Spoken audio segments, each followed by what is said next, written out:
మీరు just imagine చేసుకోండి.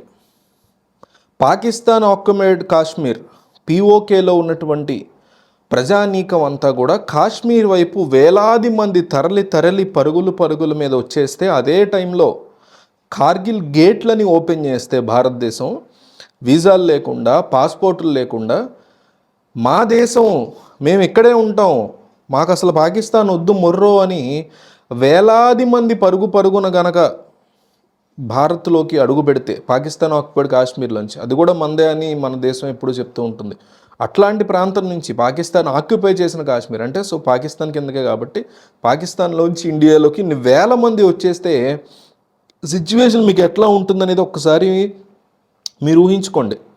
ఎందుకంటే ఆ మాటలు అడిగితే మీరు ఎందుకు రావాలనుకుంటున్నారు అని అడిగితే, ఇదే కదా మా దేశం, పీఓకే అనే దాన్ని మేము అసలు కన్సిడర్ చేయము, ఇది మా దేశం, మా తాత ముత్తాతలు ఉన్నటువంటి దేశం, మేము మళ్ళీ వెనక్కే వచ్చేస్తాం, మాకు ఇక్కడ పరిస్థితులు బాగాలేదు అని గొడవలు రచ్చ ఇదంతా జరుగుతుంది సరిహద్దులో. 3 ప్రాణత్యాగం చేయాల్సి వచ్చింది. మౌంటైన్ క్లిఫ్ మీద నుంచి తోసేసినటువంటి పాకిస్తాన్ ఆర్మీ వాళ్ళని చంపేసింది అనేటువంటి అలిగేషన్స్ ఉన్నాయి వాళ్ళ చావుల మీద.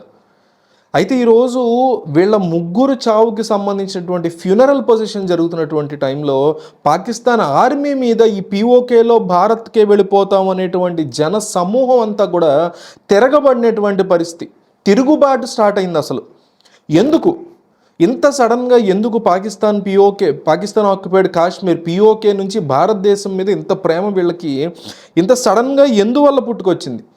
రీసెంట్గా చూస్తే మీరు జైశంకర్, మన విదేశాంగ మంత్రి జైశంకర్ కూడా రీసెంట్గా పీఓకే అనే దాని మీద మేము పార్లమెంట్లో రిజల్యూషన్ కూడా పాస్ చేశాము, అది భారతదేశానికి సంబంధించిందే, ఇందులో వెనక్కి తగ్గే ప్రసక్తే ఉండదు, మేము భారతదేశంలో దాన్ని కలుపుకొని తీరుతాము, ఎవరూ ఆపడానికి కూడా లేదు అని ఆయన వ్యాఖ్యానించారు. దాంతోపాటు డిఫెన్స్ మినిస్టర్ కూడా రాజ్నాథ్ సింగ్ కూడా తీవ్ర వ్యాఖ్యలు.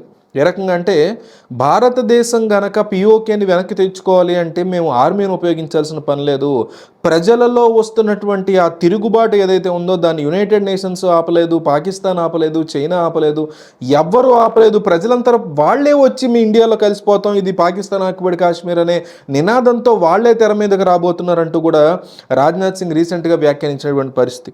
ఇప్పుడు అదే జరుగుతుంది, అదే జరగబోతుంది. కమింగ్ మంత్స్లో దీని మీద మనం ఎన్నో వీడియోలు కూడా చూడబోతున్నాం, మన ఛానల్లో అయినా టీవీల్లో అయినా. సో ఎందుకు ఇట్లాంటి పరిస్థితి వచ్చింది? అన్నిటికంటే ముఖ్యమైనటువంటి పరిస్థితి ఏంటంటే, ఎక్కడ మామూలుగానే పాకిస్తాన్ చాలా తీవ్రమైన ఫినాన్షియల్ సంక్షోభంలో ఉంది, తీవ్రమైనటువంటి ఫినాన్షియల్ సంక్షోభంలో పడిపోయింది ఆ దేశం. శ్రీలంక లాగా, ఇటు నేపాల్ లాగా ఇట్లాంటి ఇబ్బందికర పరిస్థితులను ఎదుర్కొంటుంది ఆ దేశం.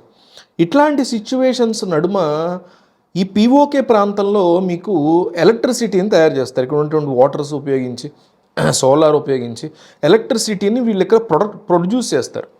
ఈ ప్రొడ్యూస్ చేసినటువంటి ఎలక్ట్రిసిటీ వీళ్ళకు ఉపయోగపడకపోగా వీళ్ళు కొనుక్కునే పరిస్థితి లేక పాకిస్తాన్ గవర్నమెంట్ ఏం చేసిందంటే దేశం మొత్తం కూడా పంచిపెడుతుంది. దాంతోపాటు ఎన్నో చైనా పాకిస్తాన్ ప్రాజెక్టులు బోల్డ్ కరెంట్ కావాలి, ఆ వీళ్ళు ప్రొడ్యూస్ చేసిన కరెంట్ మొత్తం వాళ్ళు వాడుకుంటున్నారు, శుభ్రంగా వాడుకుని మిగిలింది వీళ్ళకి ఇచ్చే టైంలో హై టారిఫ్స్ని ఇస్తున్నారు. దానివల్ల మీకు ఎక్కడ కరెంటు అనేది లేనటువంటి సిచ్యువేషను. పాకిస్తాన్ ఆక్యుపైడ్ కాశ్మీర్ ప్రాంతంలో కరెంటుని కొనుక్కోలేక గుడ్డి దీపాలతో ఎన్నో ఇళ్ళు గడుపుతున్నటువంటి సిచ్యువేషన్ ఈరోజు పాకిస్తాన్ ఆక్యుపైడ్ కాశ్మీర్లో నడుస్తుంది. అది ప్రప్రథమంగా ప్రజల్లో తీవ్రమైనటువంటి వ్యతిరేకతను సృష్టిస్తుంది. దాంతోపాటు ఇందాక చెప్పుకున్నాం, పాకిస్తాన్లో తీవ్రమైన ఆర్థిక సంక్షోభం ఉంది. దానివల్ల ఎక్కడికక్కడ హై టారిఫ్ ఆఫ్ కరెంటు, ఎక్కడికక్కడ హై టారిఫ్ ఆఫ్ ట్యాక్సులు, ఇష్టం వచ్చినట్టు ట్యాక్సులు, తినడానికే పరిస్థితి లేదురా అంటే దేశానికి ఇంత కట్టండి, ప్రభుత్వానికి ఇంత ట్యాక్స్ కట్టండి అనేసి చుక్కలు చూపించేటువంటి సిచ్యువేషన్ రావడంతో వీళ్ళు కాశ్మీర్ వైపు మొగ్గు చూపిస్తున్నారు. ఇండియన్ గవర్నమెంట్ కూడా దాదాపు ఒక 8 నుంచి 10,000 ప్రాజెక్టుల వరకు కాశ్మీర్లో తీసుకురాబోతుంది అనేటువంటి డిస్కషన్స్ నడవడం, ఇప్పుడు ఎలక్షన్స్ కూడా అక్కడ ప్రశాంతంగా నడుస్తున్న వాతావరణాలు, ఇవన్నీ చూసినటువంటి పీఓకే ప్రజలు అసలు ఇక్కడ ఏముందిరా బాబు, మన దగ్గర మనం అడుక్కు తింటాము, రేపొద్దున మన భవిష్యత్తుకే ఉండదు, తరాలకి భవిష్యత్తు అనేది ఉండదు, ఇక్కడ ఉంటే వెళితే అటు భారతదేశానికే వెళ్ళిపోవాలి తప్ప ఇంకొక పని చేయకూడదని చాలా గట్టిగా ఫిక్స్ అయిపోయారు. దాంతో వాళ్ళు నేరుగా ఇప్పుడు ఇండియాకి వెళ్ళటం గురించి సంసిద్ధులై కూర్చున్నారు. ఇట్లా వెళ్ళడానికి ప్రయత్నించినప్పుడు జరిగినటువంటి గొడవల్లో 3 పాకిస్తాన్ ఆర్మీ చంపేసిందని వాళ్ళు అలిగేషన్స్ వేస్తున్నారు. మౌంటైన్ క్లిఫ్ నుంచి తోసేశారనేటువంటి అలిగేషన్స్ వేస్తున్నారు. ఆ 3 యొక్క ఫ్యూనరల్, వాళ్ళ యొక్క సంస్మరణ సభ, వాళ్ళ శవాలు తీసుకెళ్లేటువంటి ప్రోగ్రాం జరుగుతున్నప్పుడు ఒక్కసారిగా వైలెన్స్ పుట్టింది.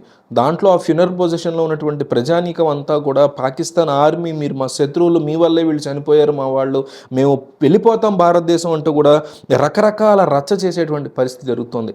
అట్లాగే పాకిస్తాన్ ప్రభుత్వం కూడా వీళ్ళని శాంతించడం కోసం ఎయిడ్లు, ప్యాకేజీలు, మీకు ఇంత ఒక 700 కోట్లు మీ ప్రాంతానికి ఇస్తున్నాం అన్నా కూడా వాళ్ళు యాక్సెప్ట్ చేసే పరిస్థితి లేదు.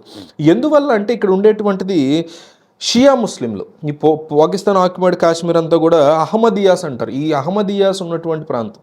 అట్లాగే పాకిస్తాన్లో ఎక్కువ ప్రాంతాల్లో ఉన్నటువంటి వాళ్ళందరూ కూడా సున్నీ ముస్లింలు.